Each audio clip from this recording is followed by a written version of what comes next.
দিনের বেলা এবার সকালে ঘুম থেকে উঠলেন, উঠে আপনি কি করবেন?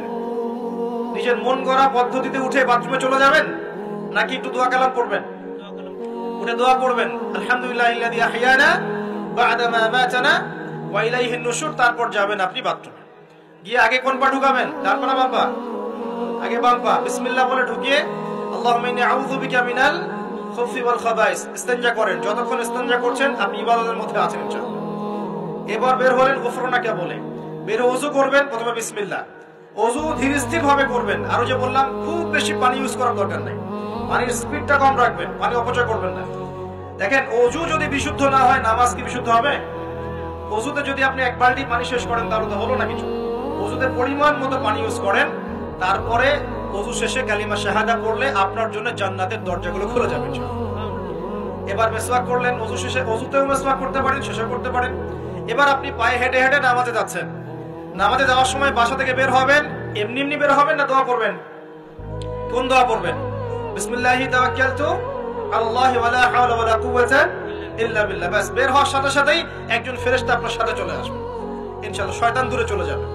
এবার পায়ে হেঁটে হেঁটে আপনি মসজিদ যাচ্ছেন, প্রত্যেক পদক্ষেপে হাঁটছেন, একটা করে পা ফেলছেন, একটা গুনাহ মাফ, একটা করে পা ফেলছেন, একটা নেকি লেখা হচ্ছে। আর কি চাই বলেন? আল্লাহ পাক রহমত দিচ্ছেন, মর্যাদা বাড়াচ্ছেন।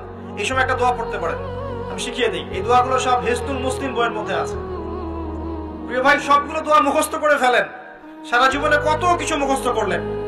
আমি ফখর করছি না, কিন্তু আমি বিশ্বাস করেন, এই মুহূর্তে যদি বাংলাদেশের সব দোয়ার বইও না থাকে, মুখস্থ একটা পুরা হিজতুল মুসলিম লিখে দিতে পারবেন ইনশাআল্লাহ। পুরা বইটা মুখস্থ করে ফেলবেন ইনশাআল্লাহ। পারা যাবে না?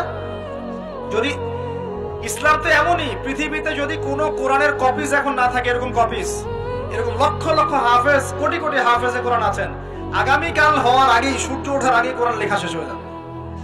হবে না? মুখস্থ করে ফেলবেন। সবকিছু অ্যাপসে নির্ভর হবেন না, বইয়ে নির্ভর হবেন না, নিজের জেহেনে নিয়ে নিবেন ইনশাআল্লাহ।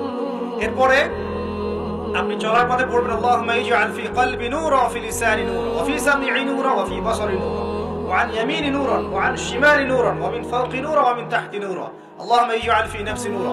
এই দোয়াটা পড়তে পারেন। এতে করে আল্লাহ পাক আপনাকে নূর দিবে। কি দিবে? নূর বা আলো দিবে ইনশাআল্লাহ। এই নূর আপনার জীবনেও লাগবে, কবরেও লাগবে ইনশাআল্লাহ। এবার নামাজে গেলেন, মসজিদে ঢুকবেন, এমনি এমনি না দোয়া আছে? ডান পা দিয়ে ঢুকবেন, দোয়া পড়বেন, বিসমিল্লাহ والصلاة والسلام على رسول الله اللهم افتح لي أبواب رحمتك।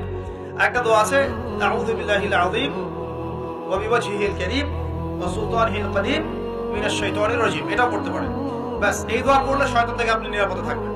নামাজে দাঁড়ালেন, এই যে ফজর পড়বেন, যোহর, আসর, মাগরিব, এশা, 5 ওয়াক্তের নামাজ পড়বো না? প্রত্যেক ওয়াক্তের জন্য একটাই নসিহত, সেটা হলো নামাজের বাহ্যিকতা গুরুত্বপূর্ণ, কিন্তু বাহ্যিকতার চাইতে বেশি গুরুত্বপূর্ণ হচ্ছে নামাজের আধ্যাত্মিকতা, নামাজের হার্ট, মানে মারিফত, ইহসান, খুশু, এগুলো বেশি ইম্পর্টেন্ট।